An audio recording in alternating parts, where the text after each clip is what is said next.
ஏகாதசினாலே மிகவும் சிறப்பு வாய்ந்த ஏகாதசி பார்த்திங்கன்னா இந்த வைகுண்ட ஏகாதசி ஸ்ரீரங்கத்தில் தான் மெயினாக பார்த்திங்கன்னா ஸ்ரீரங்கமும் திருப்பதி கோவிலும் மெயின். அதில் சொர்க்கவாசல் திறப்பு ஸ்ரீரங்கத்தில் பார்த்திங்கன்னா நாளைக்கு அதிகாலை 4 மணி அளவில் நடைபெறுகிறது.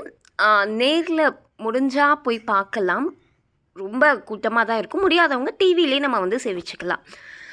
நெக்ஸ்ட்டு விரதங்களிலே மிகவும் உயர்வானது பார்த்திங்கன்னா ஏகாதசி விரதம். மகாபெரியவா பற்றி பார்த்திங்கன்னா இதை பற்றி நிறைய சொல்லியிருக்கிறார். ஏகாதசி விரதத்துக்கு அவ்வளோ மகிமை உண்டுங்க. அது மட்டுமா, அதாவது ஒரு 1 இயரில் பார்த்திங்கன்னா 24 இல்லை 25 ஏகாதசி வரும். அந்த 24 ஏகாதசி இருந்த பலன் பார்த்திங்கன்னா அது எல்லாத்தையும் விட்டுருங்க, இருக்க முடியலன்னா. ஆனால் இந்த ஒரு ஏகாதசி எடுத்தோம்னா அவ்வளோ ஒரு பலன். 1000 நாக்குகள் கொண்ட ஆதிசேஷனால் கூட விளக்க முடியாத மகிமை பெற்ற ஏகாதசி விரதம் என்பார்கள். எல்லா பெருமாள் அனைத்து பெருமாள் கோவில்களிலும் அதிகாலையில் பரமபத வாசல் எனப்படும் சொர்க்க வாசல் திறக்கப்படும். இதை தரிசனம் செய்பவர்களுக்கு பெருமாளின் அருள் நிச்சயம் கிடைக்கும். இதை பார்த்திங்கன்னா மோட்ச ஏகாதசின்னு சொல்லுவாங்க.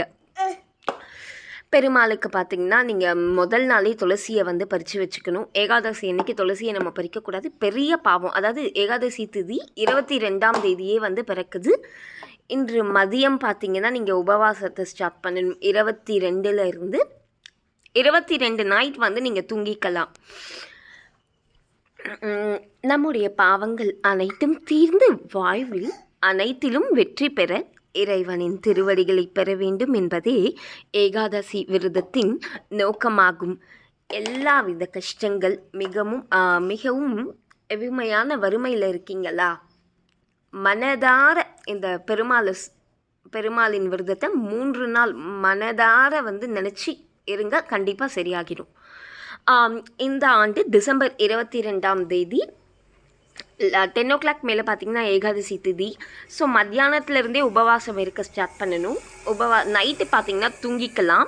23 காலை வரைக்கும் ஏகாதசி திதி இருக்குது. 23 பார்த்திங்கன்னா இரவு தான் நம்ம கண் முழிக்கணும். 23 நைட்டு.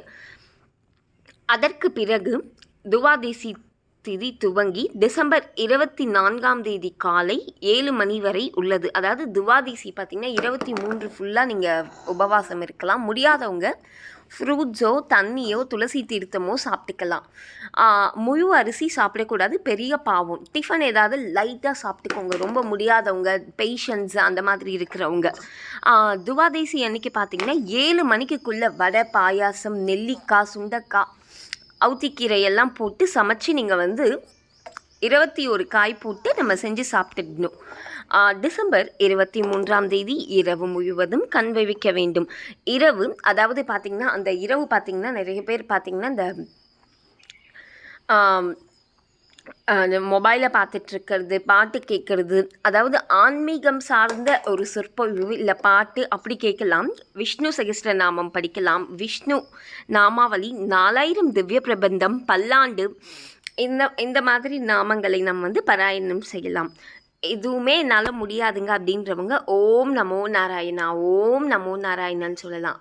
அதை விட மிகவும் உயர்ந்த நாமம் ஒன்று இருக்குது. ராமநாமத்துக்கு நிகரான நாமம்னு ஒன்று இல்லவே இல்லைங்க. ராமநாமத்தை சொல்லுங்கள்.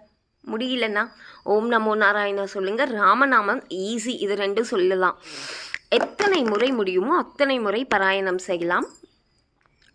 டிசம்பர் 24ஆம் தேதி அதிகாலையிலே குளித்து விரதத்தை நல்லபடியாக இருக்க அருள் செய்ததற்காக பெருமாளுக்கு நன்றி தெரிவிக்க வேண்டும். பிறகு 21 வகையான காய்கறிகளை பயன்படுத்தி, அதாவது 21 பார்த்திங்கன்னா உங்களுக்கு கடையிலே கிடைக்கும். கவராக போட்டு ஏகாதசினாலே நமக்கு ஸ்பெஷல் ஆச்சு, எல்லாமே கடையில் இருக்கும். வாங்கி அதை சமைச்சி இது பண்ணிக்கோங்க.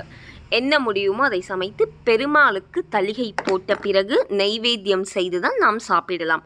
உணவில் பார்த்திங்கன்னா கட்டாயமாக நெல்லிக்காய், அவுத்திக்கீரை, சுண்டைக்காய் நிச்சயமாக இடம்பெற வேண்டும்.